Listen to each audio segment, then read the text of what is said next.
The train job aired first as the series pilot, but as the reports say, it was the second pilot written after the first episode, Serenity, was deemed unworthy by Fox TV. So true to form, the train job has a particular emphasis on the introductions to the characters and to the verse they inhabit. There is a little more expositional dialogue that describes the important stuff to those of us who have not yet read it all on one of the fan websites. But this episode stands with Serenity as one of the best pilot episodes that I have ever seen. Both of these episodes have an awareness of the show's emotional heart and a thumb on the pulse of the verse they inhabit. I have read some reviews by some amateur television critics, well, at least their analysis is amateur, who gave this episode a so-so rating because they missed the subtleties. With all the exciting, big, bold stuff that goes down in this episode, it's easy to forget the details. Malcolm's tip to the dancer, Kaylee and Jane's little spat in the cargo bay, the sheriff. The train job is more than its simple plot would suggest.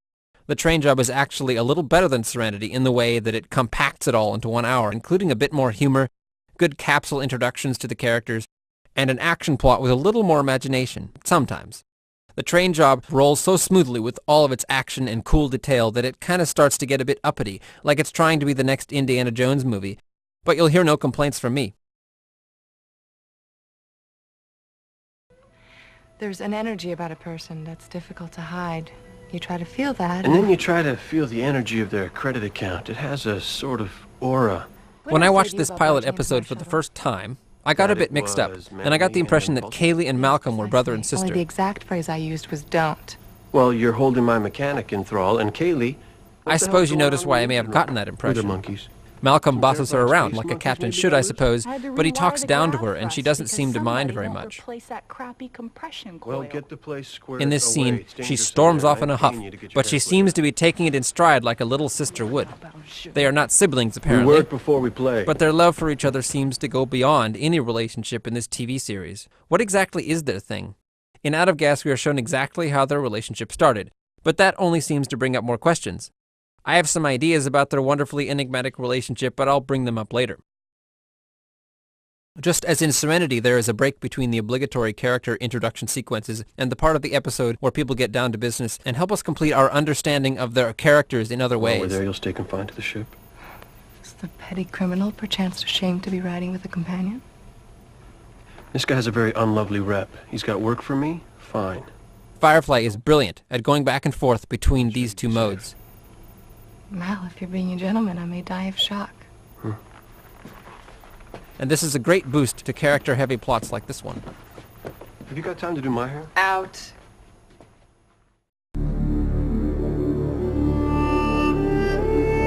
Here's one of Joss Whedon's patented villain horror comic relief scenes.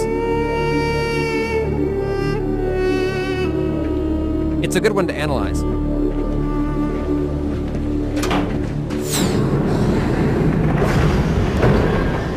It's fine. Crow. They can come in.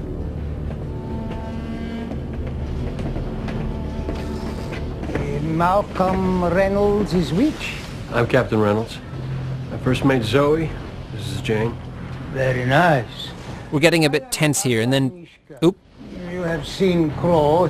He loves to stand at the door to say boo. There's one of those cute lines that kind of puts us off our guard. Yes. Yes, an exciting job.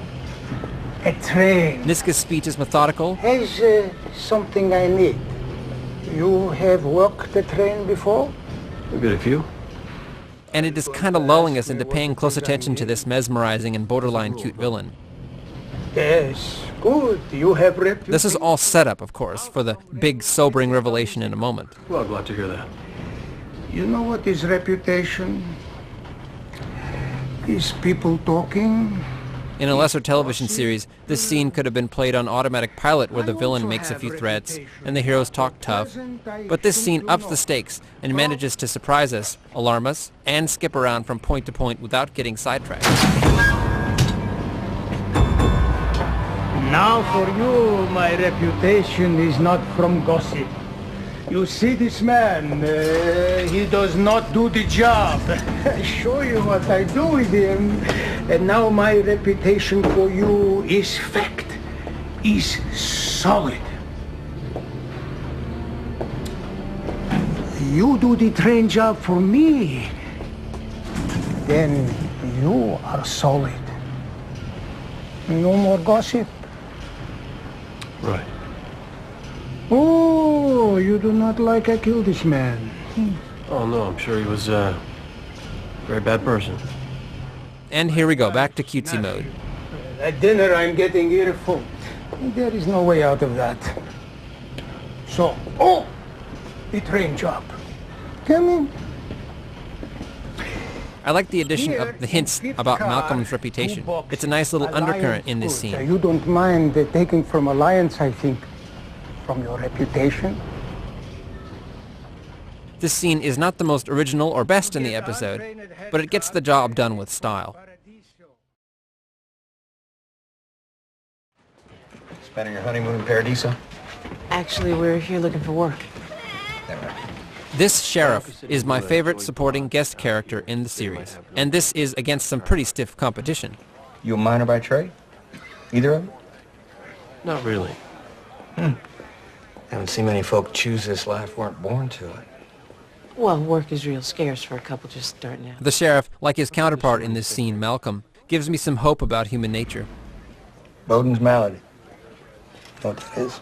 They both illustrate very well why Firefly is more than a science fiction action-adventure with gun holsters and train heists. This sheriff is really the epitome of the classic cowboy character, the good kind. Sure, he is a town sheriff and a few other cliches, but he is also an easygoing, good-hearted, intelligent man. There's a recipe for Bowden's. He calls things as he sees them, and he knows good and evil like the back of his hand. He's got a funny streak. He's charmed by a pretty woman. Notice that he can't stop smiling when an aura comes by. He is not especially trusting, but he's always looking for someone to call his friend. She could live like a person. They get it regular, but our shipment got stole right off the train. Like now, when he jokes with Malcolm and Zoe about the lack of a parade in town, and he offers more than a few bits of new information to these people. Well, didn't I see an entire regiment of fine young Alliance Federals on the train? You did. Most importantly, he is a good judge of character. Like a good John Wayne cowboy character, he can size a man up quickly and get to the point.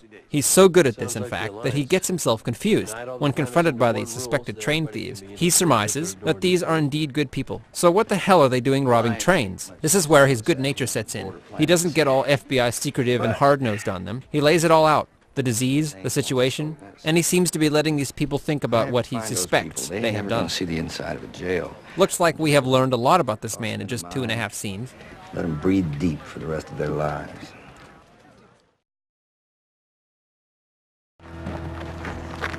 Didn't expect to find you coming back.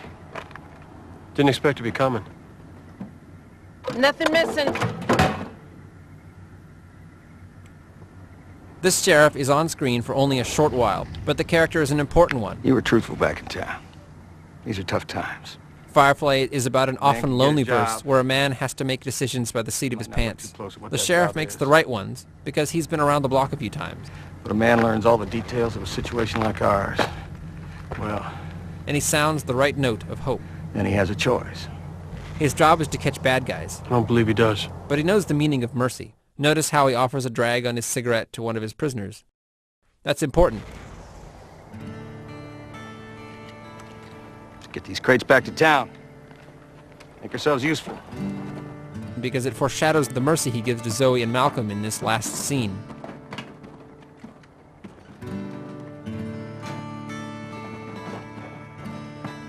I would hope to see more of the likes of this man. Not this guy. He's got some issues. Now, this is all the money Niska gave us in advance. You bring it back to him, tell him the job didn't work out. We're not thieves. But we are thieves. Point is, we're not taking what's his. This is actually an important line in this series' pilot episode. Malcolm, as usual, is drawing a clear line between conventional morality and his own brand of ethics. But he isn't about to give us the lecture. This is important in Firefly. In many ways, this feature verse is an idealized reality, but great pains have been taken to avoid the straight-up moralizing that we see in Star Trek. Most of these characters are uneducated people, and they are not great speechmakers for the most part. More importantly, though, this is more lifelike, and the realism is welcome in a story that tells us about ethics and the verse in general through the characters' actions. The only characters who make speeches are the villains, such as the boss of this well-meaning gentleman here.